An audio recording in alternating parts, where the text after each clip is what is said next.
Beautiful friends, Queen Elizabeth has died at a time when we're facing a crisis of solidarity in our societies and when we're facing a crisis of nihilism toward public institutions.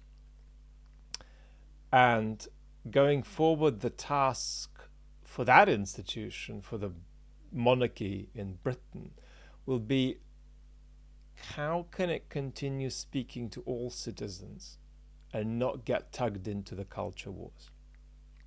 Let's have a quick look at the political implications of the Queen's death in a way that has relevance whether you are an abolitionist or a loving Queenist.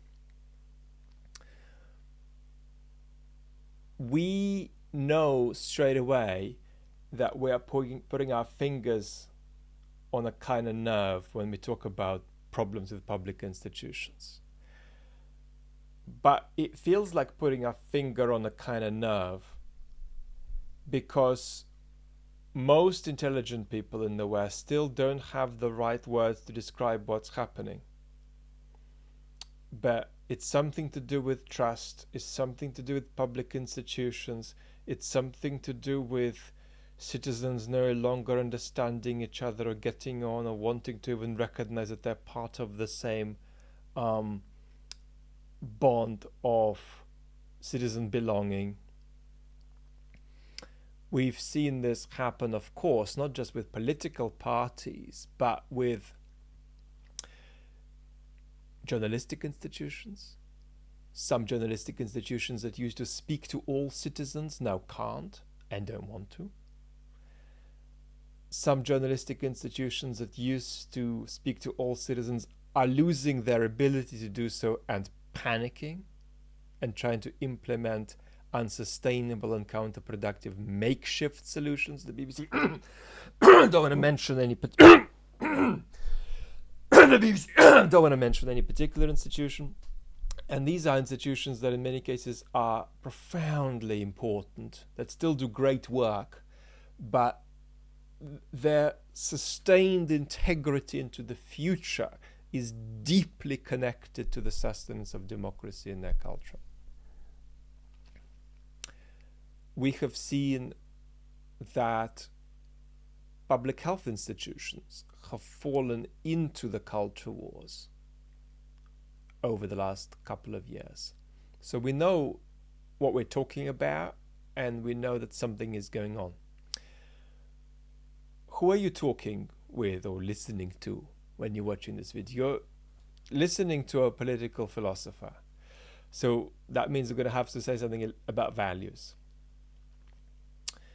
And the political value that I am professionally involved with as a political philosopher isn't the value that really matters here.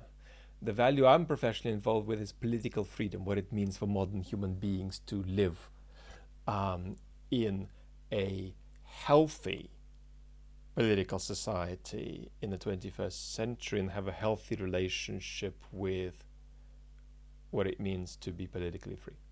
There are other values we talk about. We talk about equality of opportunity, which is a species of the value of equality. We talk about social justice. But the value that we're talking about today is solidarity. That's the main value when it comes to our questions about loss of trust. Loss of trust in politics, loss of trust in public institutions. What solidarity means is that each citizen to some extent feels that they belong to a shared political project within which there might be then huge differences, divisions, conflicts. And what we are now facing is a double crisis of solidarity. So let's say a little bit about both types of solidarity. The solidarity that's really important, but arguably less important, less urgent, and the solidarity that's really, really, really important and is even more urgent than the first kind of solidarity. First, we start with global solidarity. Why do I say First, because that's the least plausible kind of solidarity. It is the least urgent kind of solidarity, but it still matters. And who have we spoken about recently on both channels, particularly on the main channel? Mikhail Gorbachev. What's Gorbachev's international legacy in terms of carrying on Gorbachev's spirit?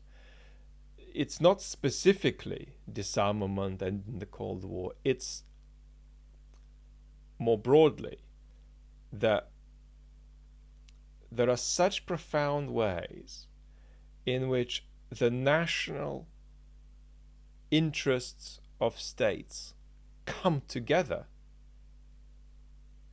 that a degree of international trust and cooperation is necessary for a stable and possibly even a sustainable world. We know how much we are struggling with this problem at the level of the climate crisis. That's not what Gorbachev was thinking about in the 80s, even though he was very passionate about it in the 90s and on.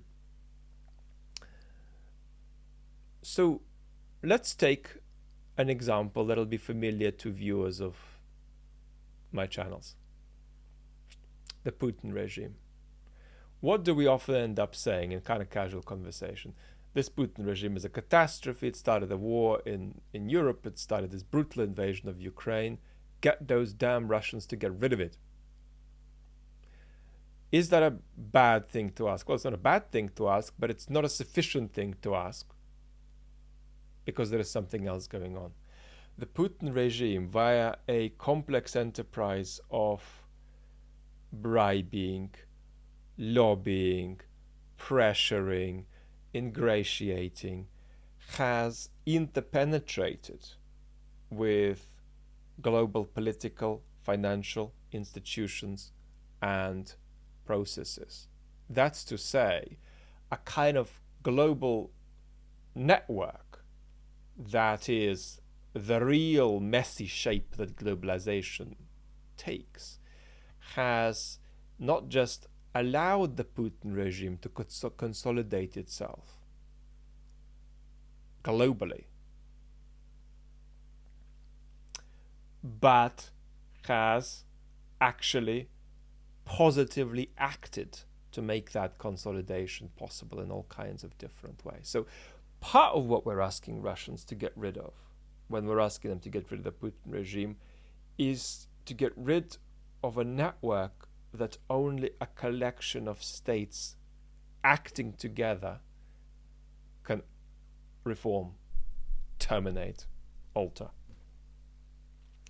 So there's got to be a degree of global solidarity to face some of the challenges we have to face.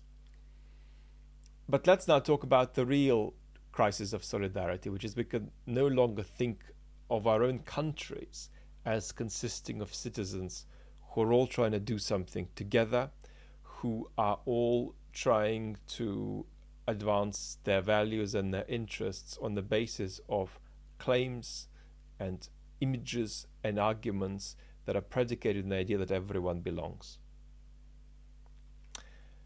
So many destructive and constructive, or at least at the level of intent, constructive enterprises in our cultures are no longer predicated on the idea that all citizens are involved. How many arguments today in major Western countries for the rights of disadvantaged or even structurally disadvantaged groups are made on the basis of this sort of kind, whereby the argument goes, this is a group whose condition needs to change because we're all citizens of this country together and we all want to live according to these values and principles. Yeah. How often is the argument for the elevation of the social justice or the equality status of a particular group advanced on the basis that it's civic belonging, it's citizens realizing that something needs to change at the level of how we understand all citizens belonging, all citizens being entitled to certain things. How often are some of the most passionate, intentionally constructive arguments in our culture are made using that form? Rarely, actually. So we've got a crisis whereby not just destructive, but at least aspirationally constructive projects have stopped referencing themselves to the idea that we're all here, citizens, and we're all belonging, and we all gotta say to ourselves, look, whatever happens, something's got to be justified in terms of the whole society, not just groups in it. That at the height of hyper-identity politics in our cultures, one form of identity we're losing is civic belonging, all citizens in one boat together. Well, having given the example of Gorbachev about global solidarity, let's give another Russian example, the example of the killing of Daria Dugina, the Russian propagandist of the younger generation, aspiring propagandist, as an example that raises challenges at the level of this kind of local solidarity. Think about the argument that the FSB advanced, and let's just assume that it's false, and let's assume further that it's not just false, but deliberately made to look false. In other words, we are in the age of what I call anti-solidarity propaganda that the Russian regime is generating, but we're also in the age of anti-solidarity messaging in our own countries. Messaging that tries to get a cause to win, but not by persuading other people of it. When the Russian regime makes this argument about Mini Coopers and cats and bizarre circumstances that on the face of it don't look believable, instead of just saying the Ukrainian secret services did it, that would be more believable by more people. They're not trying to get people to say, yes, that explains it, that adds up. They're in fact trying to get people to push this explanation that they've advanced without themselves actually believing in it. There is a kind of a nihilism there that my aim is not to persuade you of my message. My aim is to release a message out into the culture, not necessarily persuade anybody of it, but to get that message, to get the culture to come together in some way, or come apart in some way, and then see what benefits accrue for me from that. Very, very different. That's what I call anti-solidarity propaganda. And increasingly, we have it in the way we within Western political cultures are talking to one another. And therefore, the death of the Queen is a symbolic moment in the passage of Western societies into an increasingly post-solidarity and post-truth period, a period in which we've got to battle more than ever for truth and solidarity, and a period in which we can make progress, but a period that we have to truthfully recognize is irreversibly unlike the period we've come from, which in regard to these couple of values was superior to the period in which we're going to live in.